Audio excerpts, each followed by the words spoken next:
Yeah, don't well, get and that mentality. I think what gave us also being successful, and what you really need to do in that scenario is a lot of people either took back end points to be in the film, or small amounts of money. So it wasn't quite I mean, it was unpaid, unpaid. Like, let's I not know kid you. it. I It know what you're wasn't saying, man. really paid, It's but is communication. yes. Like, if you're going to ask someone to put themselves into it, and you want them to be passionate, you want them to be a part of it, this thing that you're creating, you need to communicate with them. You need to be honest, and you need to tell them, like, the way that we set it out was, hey, all right, so we're going to shoot over the course of this time. It's going to be about this many days. We might add a couple, we might lose a couple. You know, this is what's expected of you as an actor, cinematographer, as a sound guy, blah, blah, blah. Here's what our business model looks like. And this is what we had. We had like an ABC option. You know, A was, we're going to try, we have a meeting at the end with a large streamer that could go one way or another. It probably won't happen. Let's say 10% chance that we're going to get bought out in that way, or licensed directly from that very large streamer straight out the gate. Then there's B. B is, we're going to contact and communicate with many, many distributors, try to find the right one, look at what contracts are offered. And then C was, all right, we didn't get a distributor. Unfortunately, about 90% of independent films do not get a distributor. They don't get real representation. So C was, all right, we're going to submit to Film Hub and Indie Rights, which are more aggregators than distributors.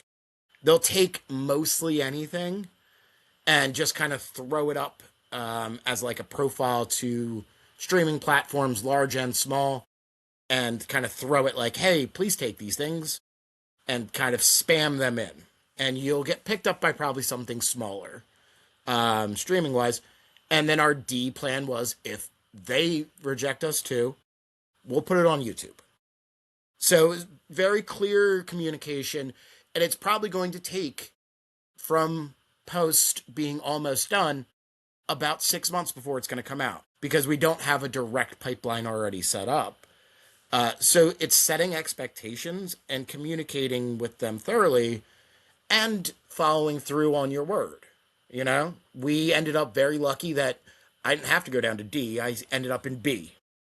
And we got a great distributor who's working on our behalf.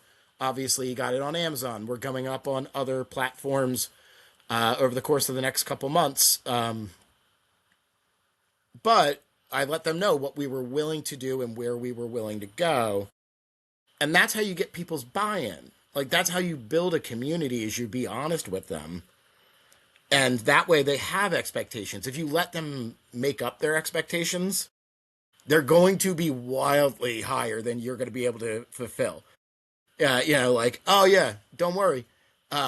He's going to get it. Martin Scorsese's going to pick it up and put it on his back and run it across the, and it'll be on every streaming platform.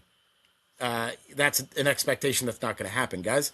But if you set something out that's, you know, here's A, B, C, D, that makes life a lot easier. And makes everyone a bit more cohesive. From what I've seen online, the reception's been pretty positive. The reviews have been positive. What say you? What did it mean to you and your crew to see those sort of positive reviews and sort of the general reception to the film so far? We've been kind of blown away. I'm my own worst critic, obviously, as most creative people are. You know, we love what we do and we hate it at the same time.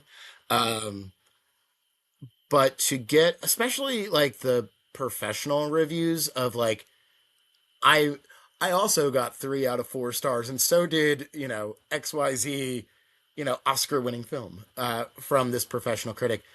It's both surreal but amazing. We've also done super well so far in the festivals.